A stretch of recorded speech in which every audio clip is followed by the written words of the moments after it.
I never thought the worst mistake of my life would start with a family barbecue and a paper plate that bent in half. I'm not telling this story to shock you. I'm telling it because once you hear how it started, you'll understand how easy it is to destroy everything without meaning to. This is the story of how I cheated on my wife with my sister's husband, and how we convinced ourselves it was just temporary, right before it changed all our lives. I've been married to my wife for 9 years. Let's call her Anna.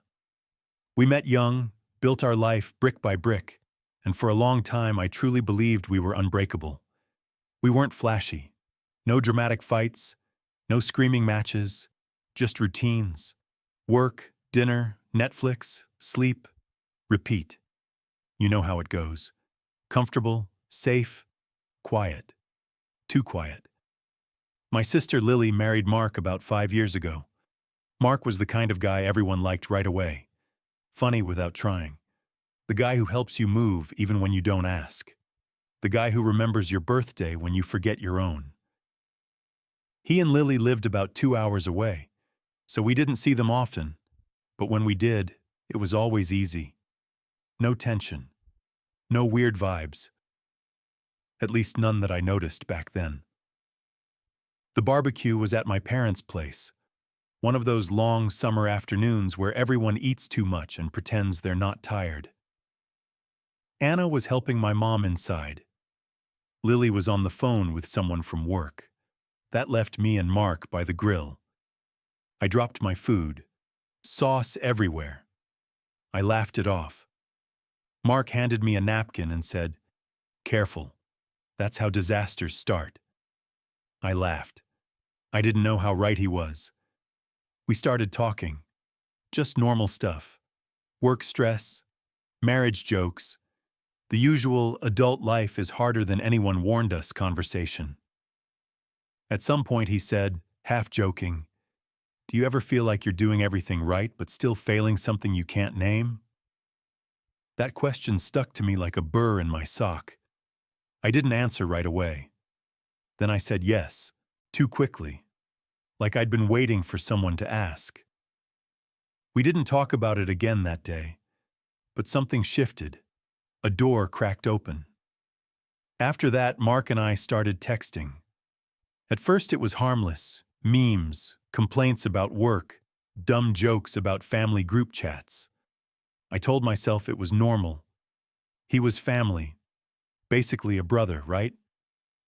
Then the texts got longer, deeper.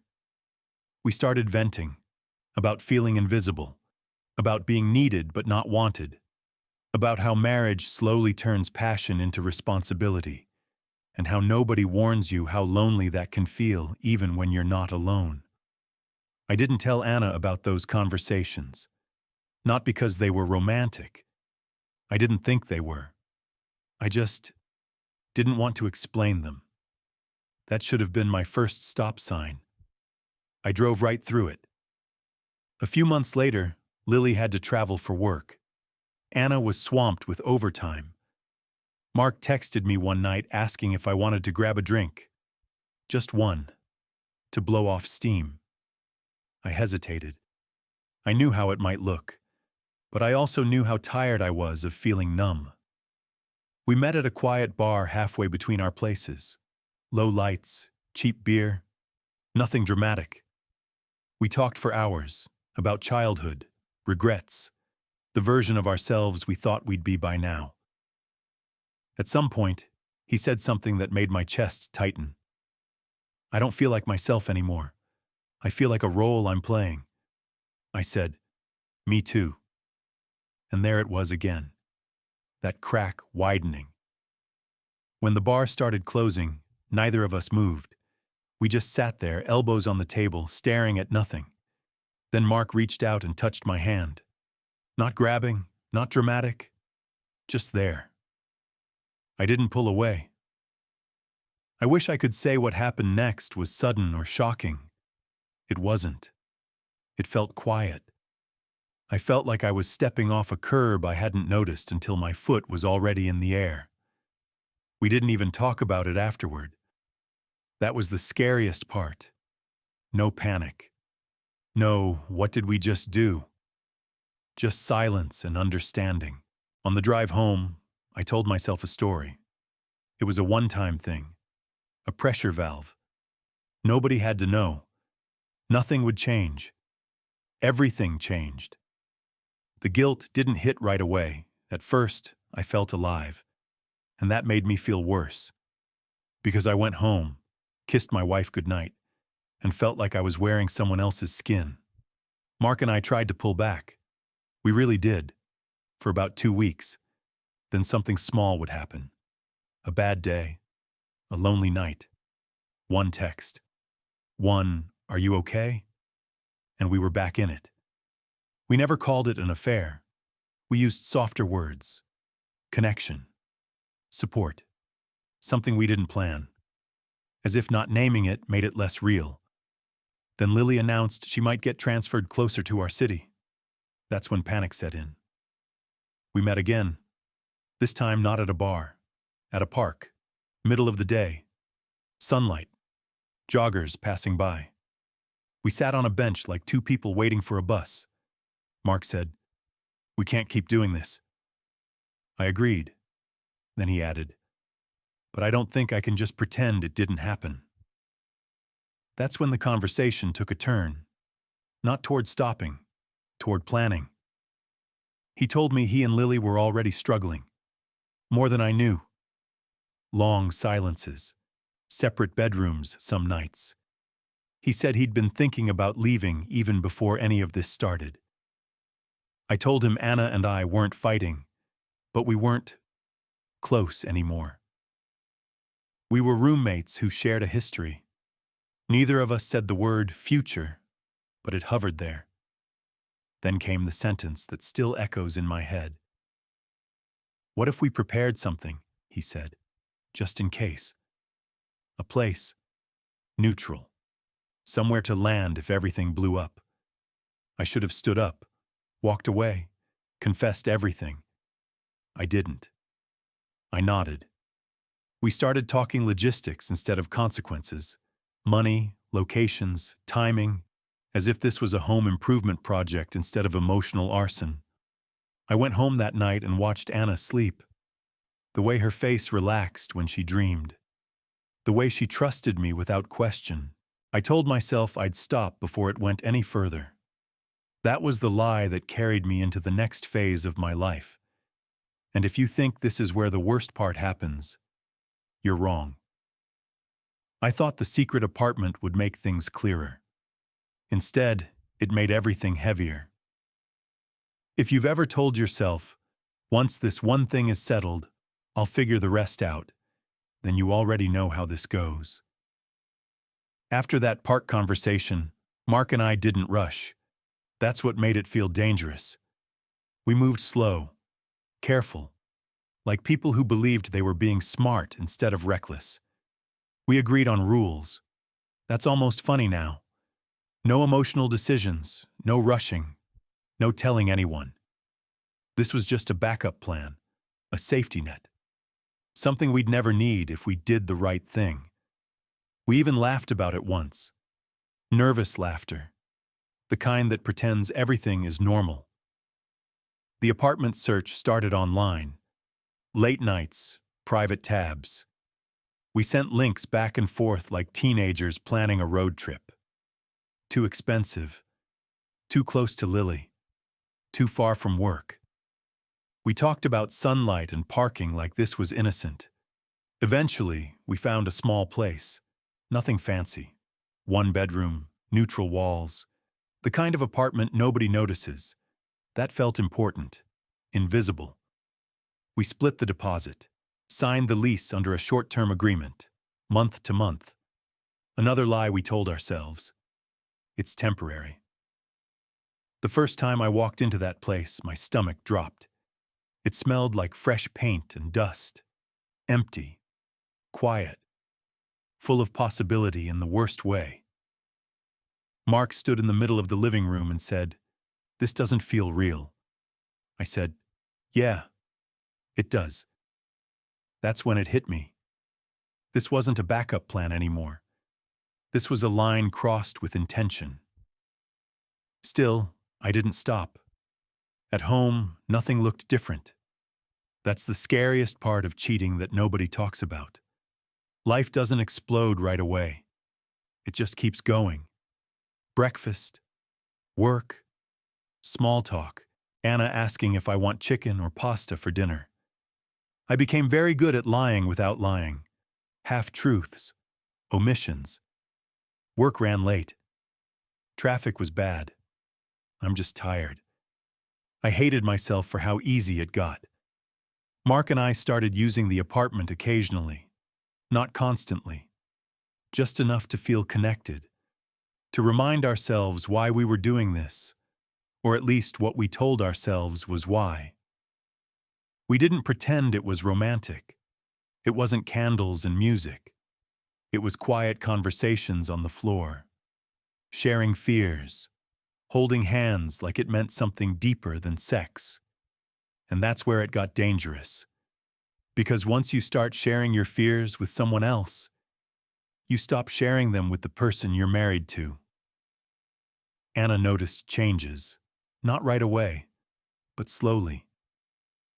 She asked if I was okay more often. She started touching my arm when she talked, like she was checking if I was still there. Every time she did, guilt punched me in the chest. Lily, on the other hand, was changing too. Mark told me she seemed distracted, short-tempered, suspicious, even if she didn't know why. The closer her transfer got, the more tense everything became. We were living in two worlds, and both were cracking. One night, Anna asked me a question I wasn't ready for. "Are you happy?" Not angry, not accusing, just tired. I froze. My brain scrambled for a safe answer. I said something stupid like, "Of course, just stressed." She nodded, but I could see it in her eyes. She didn't believe me. Or maybe she didn't want to push. That night, she cried quietly in bed, thinking I was asleep. I stared at the ceiling and wondered when I became the villain in my own story. Mark wasn't handling it much better. He started talking about timelines, about how long we could keep this up, about what would happen when Lily moved closer. "We can't keep hiding forever," he said one night at the apartment. "Something's going to break." I asked, "What do you want to happen?" He didn't answer right away. Then he said, "I want to stop feeling like I'm living half a life." That sentence scared me more than anything else, because I felt the same way. We started talking about worst-case scenarios like they were plans. If Lily found out, if Anna suspected, if one of us cracked. We talked about who would move where, who would take what, how messy it could get. Still, we didn't talk about telling the truth. Then Lily's transfer was approved. She moved closer, 10 minutes away. Suddenly, the distance that made this easier was gone. Family dinners became more frequent. Birthdays, Sunday lunches, sitting at the same table with the people we were betraying. I watched Lily laugh at Mark's jokes, completely unaware. I watched Anna talk to her about work, about life, about plans for the future that I was quietly dismantling. I felt like I was poisoning everything I touched. The apartment became both refuge and prison, a place where we could breathe, and a place that proved how far gone we were. One afternoon, Mark showed up shaken. He said Lily had asked him directly if there was someone else. He denied it. Of course he did. "She didn't believe me," he said. "She didn't accuse me, but she didn't believe me." That night, I couldn't sleep. I realized something important and terrifying. This wasn't sustainable, not emotionally, not morally, not practically. And yet, I still didn't know how to stop. Because stopping meant facing the damage, facing Anna's face when the truth came out, facing my sister's betrayal layered on top of mine. I started fantasizing about impossible outcomes, clean breaks, understanding conversations, everyone healing neatly. Real life doesn't work like that. The tension finally snapped over something stupid, a missed call. Anna called me while I was at the apartment. I didn't hear it. When I got home, she asked where I'd been. I gave my usual answer. She said, "Your phone says you were nowhere near work." Silence filled the room like smoke. I laughed nervously. I tried to explain it away. She didn't yell. She didn't cry.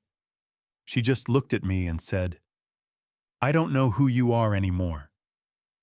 That hurt more than any accusation could have. That was the moment I knew the secret was dying.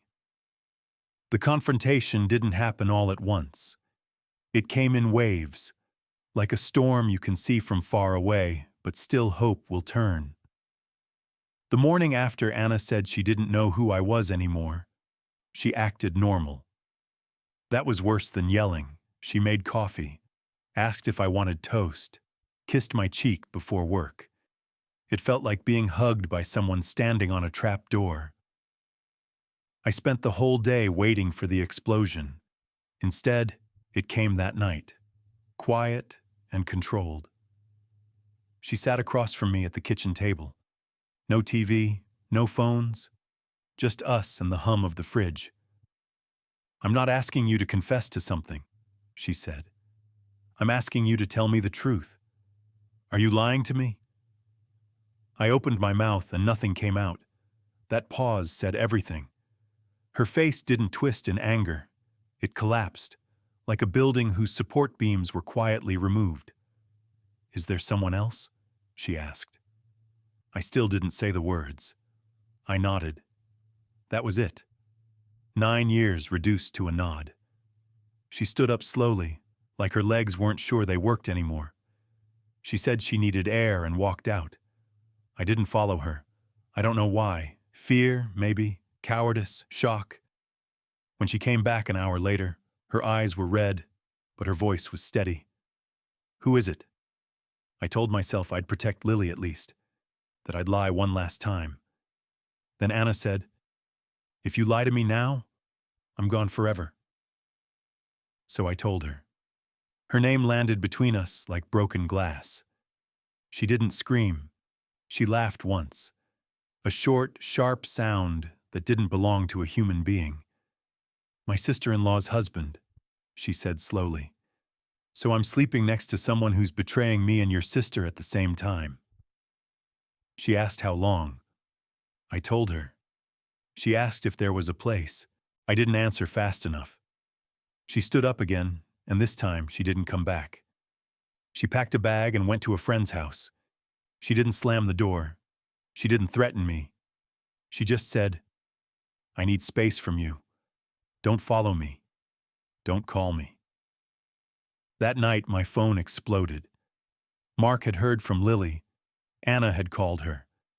I knew this was coming, but nothing prepares you for your sister's name lighting up your screen when you've just destroyed her life. I didn't answer.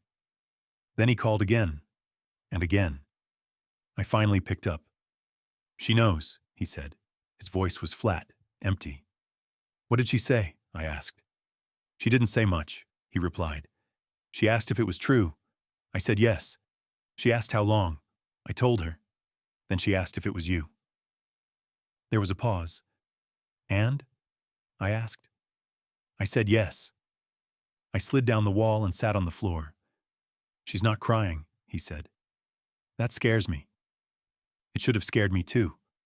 But all I felt was relief that the secret was out, that the waiting was over. That relief didn't last. The next day, Lily came to my house. She didn't knock. She used the spare key my parents had. I heard the door open and close, then her footsteps. She stood in the doorway of the living room and looked at me like I was a stranger wearing my face. "Did you love him?" she asked. That question broke something in me. I started crying before I could answer. Ugly crying. The kind you can't control. I don't know, I said. I don't know what anything is anymore. She nodded slowly, like she was filing that away. Then she said the sentence I'll never forget. I trusted you more than anyone. She didn't yell. She didn't insult me. She just said that, turned around, and left. I didn't hear from her for weeks after that. The fallout was fast and slow at the same time. Anna asked for separation. Not a break, not counseling, separation. She said she needed to know who she was without me. Mark moved out within days. He stayed at the apartment at first, the one that was supposed to be just in case. Now it was just sad. Family found out. Of course they did. Secrets rot until they stink. My parents were devastated. My mom cried. My dad didn't talk to me for a long time. Holidays became awkward, then canceled. Friends picked sides without meaning to. Some disappeared completely. Some stayed but treated me differently, like I might break something if they weren't careful. And Mark and I? We tried to hold on. That's the part nobody likes to admit. Once everything blew up, we thought maybe now we could be honest. Now we could stop sneaking. Now we could see if what we had was real. So we did. We stayed together. And for a little while, it felt like maybe all this pain was leading somewhere. We cooked dinners in the apartment, talked about therapy, talked about what we'd do differently next time, as if there was a next time that didn't involve ashes. But reality crept in fast. The guilt didn't go away. It got louder. Every time I saw my sister's face in my memory, every time Anna's name popped up on my phone for logistics and paperwork, it chipped away at whatever we were trying to build. Mark started pulling back, not physically, emotionally. One night, weeks later, he said, "I don't think I can be the reason my family broke." I stared at him. "We already are." He shook his head. "I mean going forward, living with it every day." That's when I realized something brutal. The thing that felt like love when it was forbidden didn't feel as strong in daylight. What we had thrived in secrecy, in stolen moments, in being the only ones who understood. Now it was just two people standing in the wreckage they helped create. Anna filed the paperwork. Calm, efficient, like someone handling a storm by focusing on one task at a time. The last time we talked in person, she said, "I hope one day you understand what you lost. Not so you suffer, so you don't do this again." I wanted to argue, to explain, to beg. I didn't, because explanations don't undo betrayal. Mark and I stopped seeing each other shortly after that. No dramatic breakup, just fewer calls, fewer texts, long gaps that never closed. The apartment went back on the market. Sometimes I drive past it by accident and feel a knot in my stomach. It's been a while now, long enough that the dust has settled, but not long enough for things to feel normal. My sister and I are not close anymore. We're polite, careful, like two people walking around a crack in the ground. Anna is rebuilding her life. I hear she's doing well. That knowledge is both comforting and painful. As for me, I'm left with the quiet aftermath, the understanding that loneliness doesn't excuse betrayal, that feeling unseen doesn't give you permission to burn down other people's lives. If you're watching this and telling yourself a story about just this once, or nobody will get hurt, let me save you some time. Someone always gets hurt, usually the ones who trusted you the most. After everything blew up, I thought the pain would peak and then slowly fade, like a fever breaking. I was wrong. What came next wasn't dramatic. No shouting, no more confrontations, just silence. Long, heavy silence that followed me everywhere. the kind of silence that forces you to hear your own thoughts. The first few months after the separation felt unreal. I kept reaching for my phone to text Anna about stupid things, a show she'd like, something funny I saw. Then I'd remember I wasn't allowed that version of her anymore. I moved into a smaller place, boxes everywhere. Half my stuff still packed because I didn't see the point in unpacking. Nights were the worst. No shared routines, no familiar breathing next to me. Just me, the ceiling, and replaying every bad decision like a broken playlist. People think the guilt fades once the truth is out. It doesn't. It mutates. At first, I felt guilty for what I did. Later, I felt guilty for surviving it when others were clearly hurting more than me.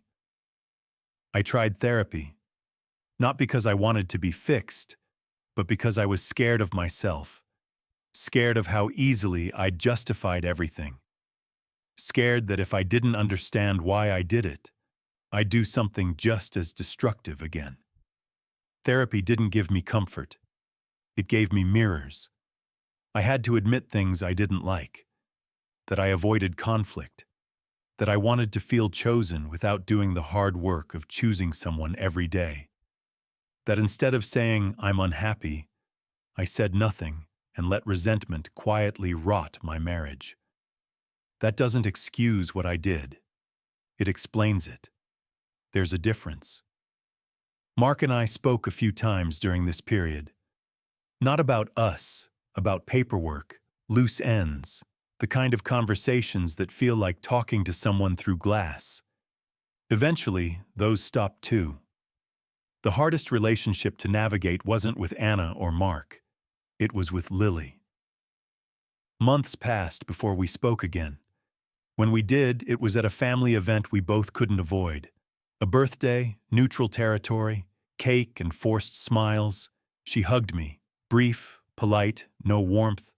We talked about safe topics, work, weather, our parents. Never the things sitting between us like a loaded gun. At one point, she looked at me and said, "I'm not angry all the time anymore."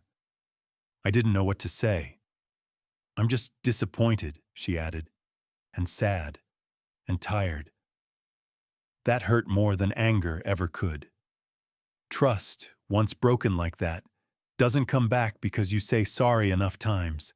It comes back slowly, or it doesn't come back at all.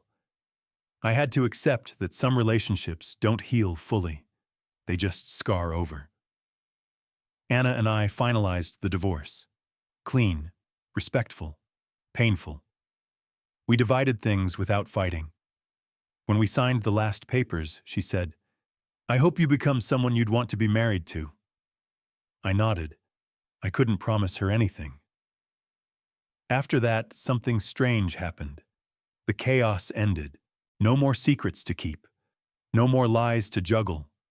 No more waiting for the other shoe to drop. Just life. And that's when the weight really hit. Because when there's no drama left, you're left alone with responsibility. I started noticing patterns in myself I'd ignored for years. How I shut down instead of speaking up. How I waited to be understood instead of explaining myself. How I mistook attention for connection. I realized something uncomfortable. I wasn't as trapped in my marriage as I'd told myself. I was afraid to ask for more, afraid to risk change, afraid to be honest about my needs. And when someone else made me feel seen without asking anything of me, I took the easy way out. That realization didn't bring relief. It brought accountability. I stopped dating for a long time, not because I was noble, because I didn't trust my motivations yet. I didn't want to use someone else as a distraction from my own mess. Slowly, life rebuilt itself in small ways. New routines, morning walks, cooking for one, learning to sit with discomfort instead of running from it. Some days I felt okay. Some days I felt like I'd ruined the best parts of my life over something that couldn't survive the light. Both things can be true. If you're listening to this hoping for a neat ending where everyone heals perfectly, I don't have that. What I have is this: actions echo longer than intentions. Feeling lonely doesn't mean you're unloved, and the moment you start hiding, you already know you're wrong. There's one moment I keep replaying in my head. Not the affair, not the confrontation, not the divorce papers. It's a Tuesday night, years ago, sitting on the couch with Anna. She asked me, "Are we okay?" And I said, "Yeah, just tired." That was the moment. That was the fork in the road. I didn't know it then, but that was the last clean exit. The last chance to choose honesty before secrecy chose for me. If I could go back, I wouldn't warn myself about Mark, or temptation, or boundaries. I'd warn myself about silence, because that's where it all started. Not with desire, not with attraction, with not saying the hard thing when it still mattered. Looking back, the warning signs were everywhere. I just ignored them because they weren't loud. I stopped sharing my inner life. I shared schedules instead of feelings. I confused peace with connection. I told myself marriage was supposed to be quiet at this stage, when really it was asking for attention. When Mark came along, he didn't create a problem. He stepped into a crack that already existed. That doesn't make it okay. It makes it clearer. Here's something nobody tells you. Cheating doesn't start when clothes come off. It starts when honesty does. When you choose comfort over courage. When you complain to someone else instead of the person who deserves the truth. When you tell yourself, "I'll deal with this later," and later never comes. I used to believe I cheated because I was unhappy. Now I know I was unhappy because I wouldn't speak. That difference matters. People ask me if I regret it. That question feels too small. I regret the ripple. The way one choice broke trust in more than one direction. The way my sister looks at me now, like someone she once knew but can't fully recognize. The way Anna had to rebuild her life because I wouldn't fight for hours out loud. I regret teaching people who loved me that they weren't safe with my silence. But regret alone is useless if it doesn't change you. So here's what I've learned, and if you're still watching, maybe it's because some part of you needs to hear it. If you're lonely in your relationship, say it. Early. Clearly. Without blame. If you feel unseen, don't wait for someone else to notice. Ask to be seen. If someone new makes you feel alive, pause. That spark isn't magic. It's contrast. It's novelty. And novelty fades fast when it has to carry real life. And if you're already hiding something, don't tell yourself you're protecting anyone. You're just delaying the damage and multiplying it. I used to think I was a good person who made a bad choice. Now I understand I was a scared person who avoided a hard conversation. That doesn't make me evil, but it does make me responsible. My life now is quieter, smaller, more honest. I don't pretend I'm healed. I don't pretend I've earned forgiveness. Some things don't reset. What I do have is clarity. And if this story stops even one person from choosing secrecy over truth, then at least something good came out of the wreckage.